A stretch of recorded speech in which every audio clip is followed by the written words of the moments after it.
Hey, what's going on, guys? Today I'm going to show you how to use the Quad Cortex to capture plugins in your DAW. It's just kind of a complicated setup here, but it's worth it, trust me. And it's also going to definitely benefit people who want to capture hardware. I'm going to show you in another video later on how to leverage your DAW to enhance the capture of your hardware. All right, so this is just capturing your DAW today. I'm gonna try to get through this with as much information and less, messing around as possible. So bear with me. All right, this is the itinerary today. Basically, I'll do an easier version of this in a second. So feel free to pause the screen and read this. And then we'll get into the step-by-step of this. But this is essentially the signal chain from the perspective of your sound card, how you would want to plug everything in. So UAD is what I'm using. I have a UAD X4. You want to just be able to use your sound card, the inputs and the outputs the exact same way. And if you don't have all these inputs, if you don't have 3 inputs, then you just want to shift them up. Like once you're done doing your guitar loops, you just shift those up. All right. This is the signal flow in a little bit easier way to understand, I think. You start with your guitar, you plug it into your DAW. The DAW is then going to send your DI signals, your guitar loops, to the Quad Cortex in the return 1 input. And then this is where the Quad Cortex's capture signal starts, right? This is going to be sent out of capture out or send one. I use send one. Send one goes into your DAW again through your sound card. And then in the DAW, this is where we do all of our plugins, right? This is where we've got all of our good stuff. Then that goes back into the Quad Cortex to be listened to, and the algorithm figures it out and makes, a capture. Then we're going to send that signal back out to our DAW. And the reason we're doing that is because we want to put our IR at this point in the chain. We don't want an IR in our capture, but when we're doing the capture process, we want to be able to listen to everything with an IR. So that's the point of sending this again back into our DAW. We're not doing any effects other than adding the IR. And then that goes to our monitors. So a little bit easier to understand maybe. Guitar goes into high Z1. Then we record some loops. And then we send the line out from our sound card, from our audio interface into return 1. This is where the Quad Cortex expects our guitar. So we're going to send our guitar loops into that return 1. Then we send the send 1, which is the capture signal. You can also use capture out, but I use send 1. And we're going to send that back into the high Z input 2. Or if you only have the 1 input, then you can plug this into high Z1, right? You just need to get this into your high Z input. Then we will go into the DAW, and this is where we start making our plugin chain. Just whatever you want, just make it sound sick. And then that is going to go from the audio interface back into the Quad Cortex, where it will listen to your signal chain and make a capture of it, right? So you've got that capture, but that capture is going to be with no IR. Of course, you could put an IR in there, and then you could just use the headphones out of the Quad Cortex, and that's cool if you want to, but I make captures with no IR. And because I do that, I need to go back into my DAW. So I'm going to send that capture signal back into my DAW in another input, and then that's where I put my impulse responses. Right? And then that way I can listen to it on my system and I can have the sound that I want, with the impulse response at the end of the chain so I can hear everything. Okay? So this is the gist of it. I'm just going to kind of show you on the DAW now, and hopefully this will make sense. All right. So I've got my guitar here, which... this is probably going to, we'll see what this does with my vocal. Hold on. Let me turn this up a little bit.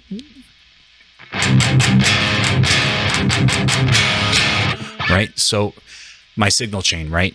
I'm sending my DI into DI input 1, and then the clean DI actually gets sent straight into the first thing it goes to is return 1 of the Quad Cortex, and then that comes back in through send 1. The reason I'm doing that is because I want to be able to look at the inputs and outputs on the Quad Cortex. Here, maybe I can make this a little cleaner looking. There we go.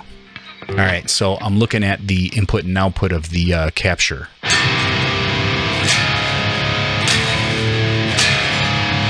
All right, so you might think that that input level is high, but that's exactly the same input level that I have on my guitar when I plug my guitar straight into return 1 of the Quad Cortex. So this is important. You want to be able to plug your guitar into return 1 of the Quad Cortex and see where your level is when you just leave the Quad Cortex, all the instrument level input and the in-1 input level.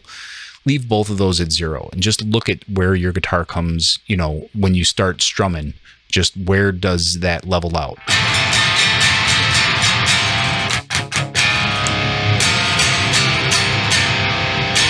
There we go. Sorry, I had the pickup was using the wrong pickup there. So yeah. So that's right around where my guitar is. And you can tell, I can tell, by enabling and disabling this first device here on Ableton, just over here. I'm going to ring out my guitar, and then I'm going to turn this on and off, and we'll see how the decay, the distortion decay sounds.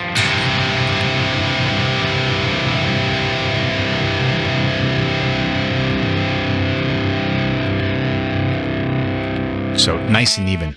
This wasn't originally, this is normally supposed to be at 0, and that would give me obviously a different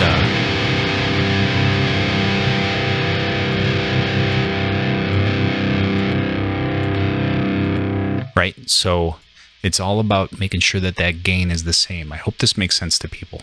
I'm just turning on and off this loop. So I'm turning on and off the very first loop in the signal. This is the one that goes into return 1 of the Quad Cortex, comes out of send 1. So getting in and out of that where the gain is the exact same no matter what, that means that we are good to go. All right. So from there, send 1, which is where the capture signal comes from, that is going into our effects chain. So what do I got? I've got the Gojira here. I'm using the rhythm channel. Turned off everything else, so we're just using the head. I've got some EQ in front of and behind it. I am pulling out some of the mud.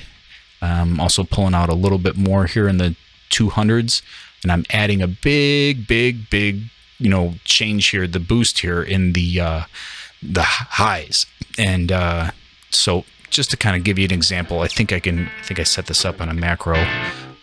Give me 1 sec. I'm just going to play you a loop and turn on and off all of the effects here. But, you know, before I do that, let me just finish up kind of what I'm doing. So it goes, this EQ goes into the archetype. Whoop, oh, geez. And then that goes into another EQ where I am doing a 6 dB 800 hertz boost, which sounds goofy, but I'm doing almost the exact opposite thing here, a little bit more of a cut at the end. So what am I doing in between there? I'm actually using some exciters and some saturation, and this is giving me a mid boost going into the saturator and then cutting it back out once I'm done saturating. So basically I'm saturating more of my mids than anything else, and I am kind of equalizing at the end. I'm pulling them back out to kind of bring things back to parity, like back to normal. But I actually liked pulling it down just a little bit more. So that's where I ended up.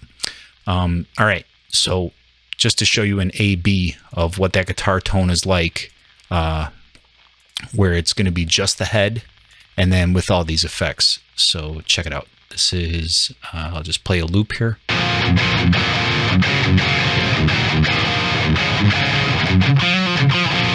right, so this is what it sounds like with all of the effects in, and this is what it sounds like with none of those effects in just the head.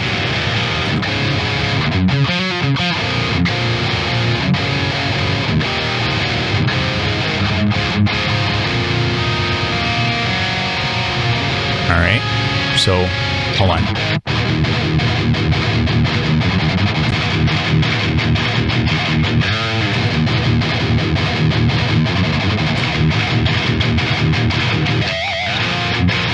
All right, so first things first, I want to show you how this EQ really changes up the tone of the guitar. So I'm just going to turn on and off this boost right here. Let me just turn on and off the entire... This is an EQ before the distortion. Check this out.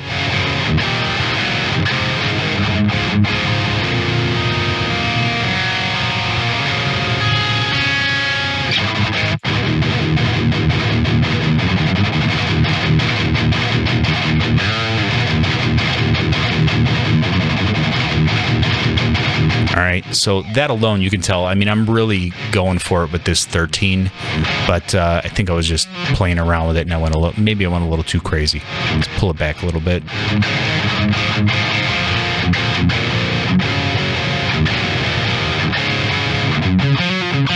All right, but something else you can see, I'm pulling some of this mud out of here. When the loop gets back over to the chugs, I'm going to pull this in and out, and you can kind of see how this changes the chugs.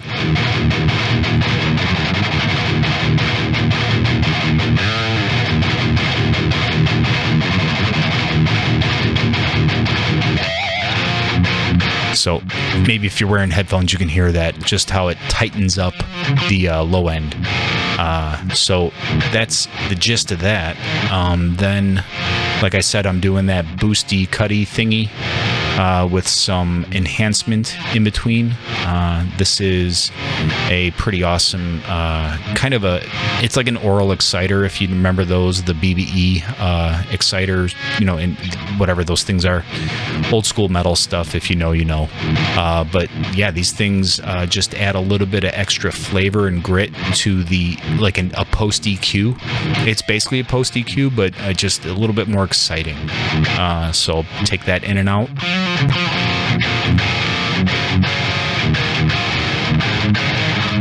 So I'm actually using this to boost the mids as more so than the highs, and this is the other way. I think sounds just a little bit like looser and more hairy, whereas this kind of tightens things up actually.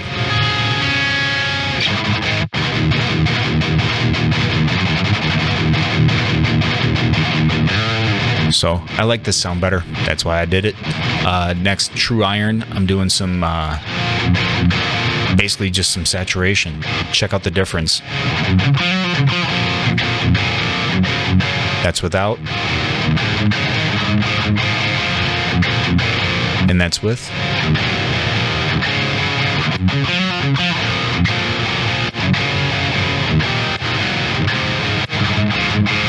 So probably can't hear very much of that, but it just, to me, it adds a little bit more girth, a little bit more coolness. Then finally, taking a little bit more lows out of here, taking some of the highs out.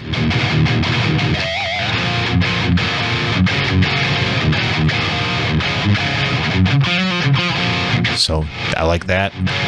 And then these two, it needed these two. Check it out.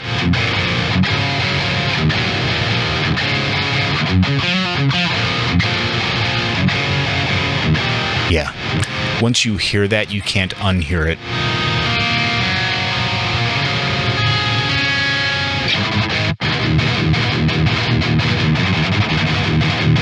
So much better. All right. So enough of my signal chain yada yada. Let's get to the capture. All right. So what do we got? Here is our capture. We're looking at the input. So the Quad Cortex is going to stop you if you make a capture that goes louder than -6 dB on the M1 level. So that's basically what we're shooting for, is as loud as we can get with that. I like to keep the instrument level and the input level, both of those at 0 if possible, and then I use my my DAW with these ins and outs here on you know, on Ableton. I use these to control how loud or quiet something is. heading into the Quad Cortex. All right, so that's essentially what we got. Let's fast forward through the capture process and we will listen to what we got. Here we go.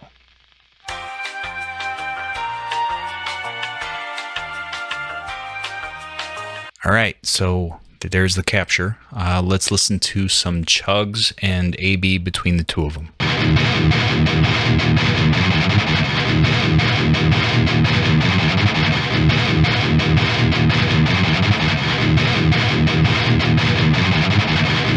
Not bad.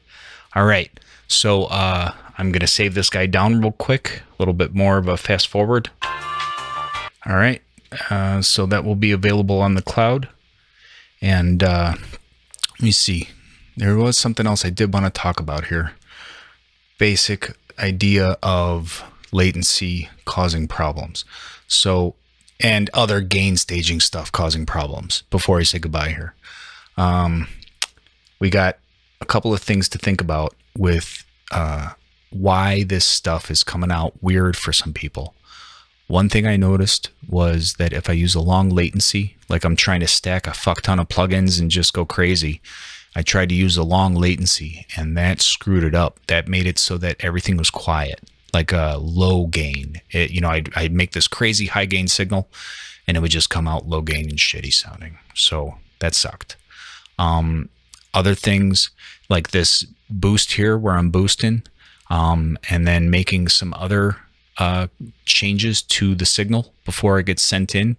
All of this, I'll get into it into my little nerdy assessment video that I'll do afterwards, but essentially making the gain equal no matter what. Like if I were to just plug my guitar straight in and then go straight into the sound device, my audio, my sound card, and then back into the Quad Cortex, you need to make some adjustments here between that and between your preamps. Like I've got this Apollo and it's got, digital preamps and they're supposed to be, badass. And so you can tell exactly how loud something is supposed to be or not. And that's great. But, if you guys are using other devices, I think that we'll be able to do this by just turning the gain knob all the way down and then handling your gain inside here. To the point where you end up with a unity signal from front to back. When you send, like I have a -3 dB sine wave here, and I would send this through my signal path, I was getting a -3 dB sine wave at the very end, and that was the point. All right, so I'll get into that in another video. I'm just going to wrap this one up because I'm already fucking long enough and crazy. I know, sorry. But here, to end this video, I just want to say it's going to come back in to the, from the Quad Cortex, the actual Cortex sound now. This is coming into the DAW again here through the main output of the Quad Cortex. And then that is where I'm applying my my convolution. This is where I'm finally using my IR.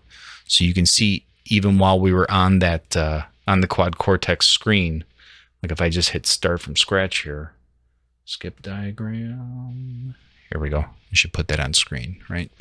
All right, so even though I'm playing through here, like when you're doing captures, if you're on this screen, it usually means you're listening to a shitty, hissy mess.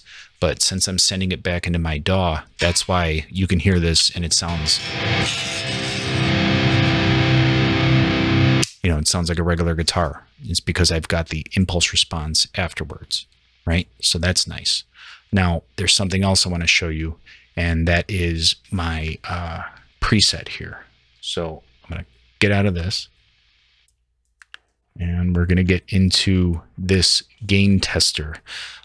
This is basically a setup that I have that allows you to listen to your captures right after you made them, with the capture and the source still hooked up to each other. Meaning you don't have to unplug any wires. You don't have to do anything. You just exit out into this setup. So one side of it, this is listening to when I've got the loop open, when I've got this send on, this is listening to my DAW.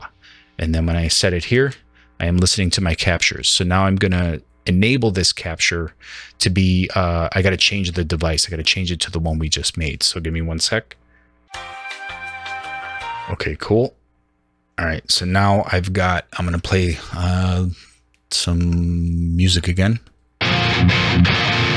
And then I can A/B between these two.